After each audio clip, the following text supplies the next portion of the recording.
So keeping it so real with you guys, I can understand a little bit why Attack on Titan fans, some of them, not all of course, but a few of them here and there, have been upset with Jujutsu Kaisen and a little bit, dare I say, salty, because they're both produced by the same studio Mappa, Jujutsu Kaisen and Attack on Titan final season. Of course, Attack on Titan was originally done by Wit Studio up until season 4. And one of the things that Jujutsu Kaisen does not have, it lacks in comparison to Attack on Titan, is criticism over its animation and art, but especially its animation. Nobody can say, rightfully at the very least, a sane person cannot criticize Jujutsu Kaisen's art and animation. You just can't do it because it is absolutely insane the amount of talent they have on Jujutsu Kaisen's anime with this freaking first season alone. I'm not gonna lie, the latest 2 episodes,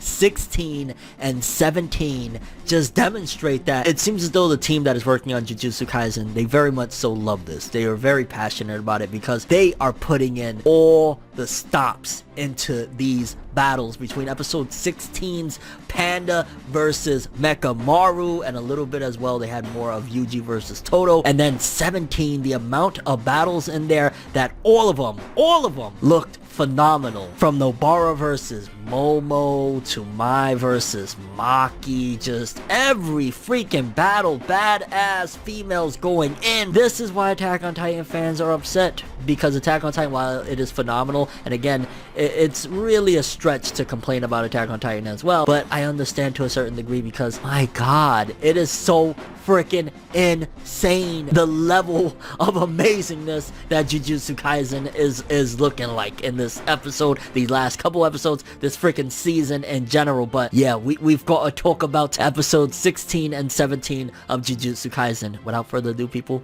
let's do it. No matter how you move, get it done. No matter how you move, get it done. No matter how you move, get it done. No matter how you move, get it done. Okay, so episode 16, for the most part, aside from there was a small piece of the episode where there was a little bit more of Yuji versus Toto, and you see Yuji is not playing the gloves as off because Toto's going in. And man, just looking at some of the stuff from the manga into the anime, how they even had that little shot of them with like the film reel in back of them and stuff like that, man, they're so respectful to the source material for Jujutsu Kaisen, and I love it. And Yuji versus Toto, just amazing. But then the majority of that episode was really focused in on the battle between Panda and Mechamaru. While granted, in terms of the grand scheme of things, it's not the biggest battle. In fact, these last couple episodes, if you want to compare it to like some of the stuff we've had with like the big baddies and stuff like that, yeah, these are more smaller scaled battles or fights in terms of importance to the overall plot, but still they have just they've treated these fights and these battles as if they're like end of the season type of fights in terms of the quality of the art and animation. And Panda versus Mechamaru was no exception, between Panda going through his different evolving forms, I guess you could say, or his siblings, so to speak, when he goes into like the gorilla panda form against Mechamaru, and then the depth of it as well. One of the things was the fact that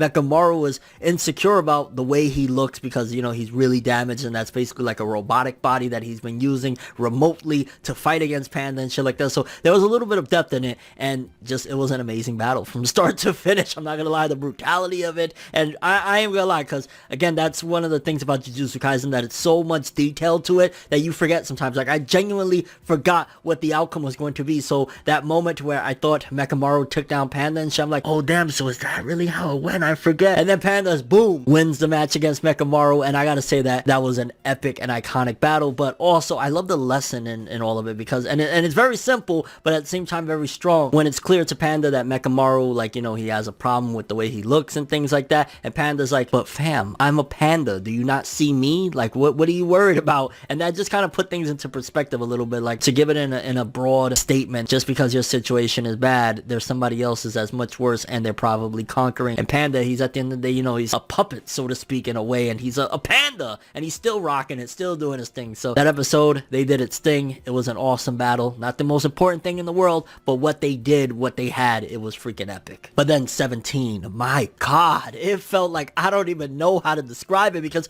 first of all, it was all female battles. Like, it starts off, I think it's Maki versus Miwa, and oh my god, just talking a little bit about Maki wielding that damn spear or whatever the heck it is against Miwa. She was running shit. I loved it, and don't get me wrong, because like Miwa's one of my favorites. I really like Miwa. I think I've said that before, but I like Miwa, and seeing her kind of taking the L against Maki, I was like, oh no. But she also had bad info, because Mai, being the hater that she is, and we get real deep into that, but kind of gave Miwa the wrong information. She's like, yeah, she's a weakling, you know, she's a 4th grade type of, you know, she's 4th class, like, don't even worry about her. So Miwa was under the impression like this is going to be a walk in the park, and no. Maki showcased that she may not have been born gifted with the talents of like a Jujutsu sorcerer, but she is nevertheless just a monster with natural capabilities. Kind of like, if you think about it, and it just kind of hit me right now, somewhat like Yuji. Like, we don't really know everything about Yuji, but we do know that when the series started off, he had some extraordinary physical capabilities that is not normal. Like, you know, he would participate in gymnastics, and it would be like record-breaking shit that he would do.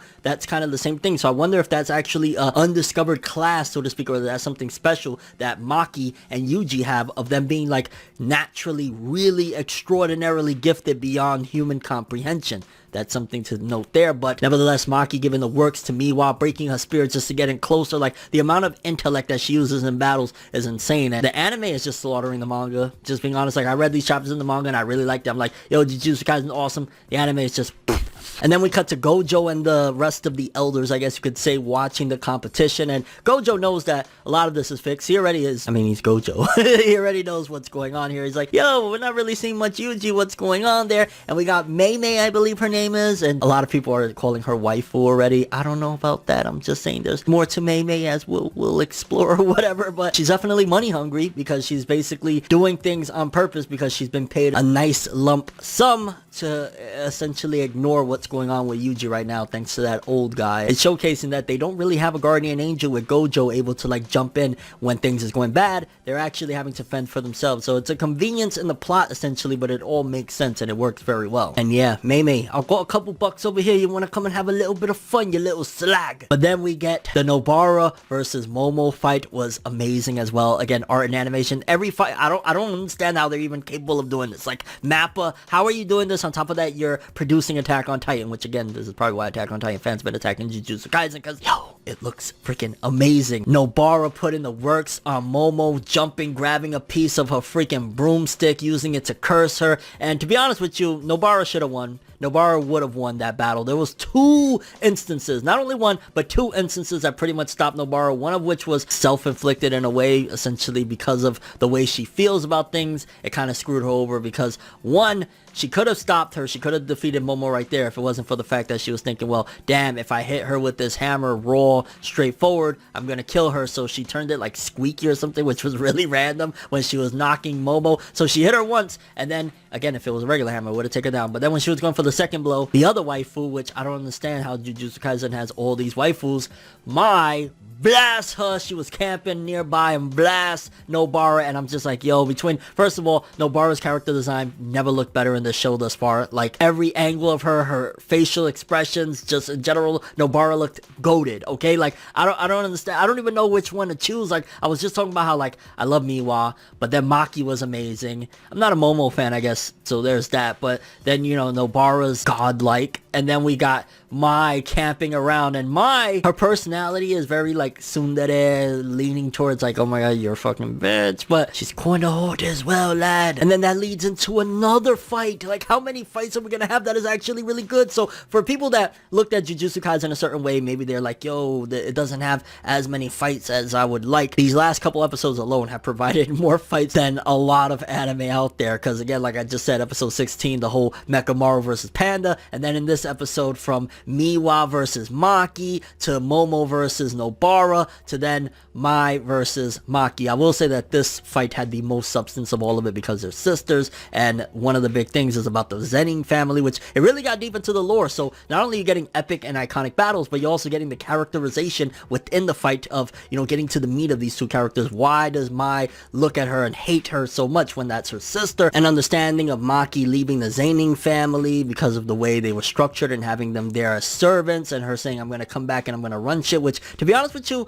the leader of the Zenin family, he just seems like maybe he's really strict and he follows the orders of the way things were set for the family bloodline. But I don't know why he gave me like a slightly more asshole-ish version of like a Whitebeard when he said, okay, but I'm not gonna make it easy on you. So I think a lot of what's happening to Maki with the family, messing with her, leaving her as a 4th grade sorcerer and things like that, is not because like absolute hatred, but I think he's doing that to toughen her up. So you want to be the head of the family, you're gonna have to go through it, and then kind of dragging Mai into it, which makes Mai hate her, and why Mai has, you know, a grudge against her. It's like, bitch, I wanted to live easy. I'm not like you. I'm not into the hard work and shit like that. You made my life tough because you want to be on some fuck shit. And Maki, honestly, like in terms of combat and whatnot, she's clearly the MVP of all these females, between like Miwa, Momo, Nobara, and Mai. Like the way she wields her weapons, even grabbing the freaking bullet. I don't know, she thought she was Neo in the Matrix, grabbing the bullet that was shot from her sister and then winning the battle against her as well. I was just like, yo, Maki, honestly, the goat of all of this, that's gonna be the big question of this video, best waifu of all of them. Because essentially Maki, if this was like a battle royale, clearly won against everybody. She was the GOAT, she did her thing, she was in all the battles, and yeah, she slayed shit. But I'm very curious what you guys thought about these last couple episodes. What do you think about the fight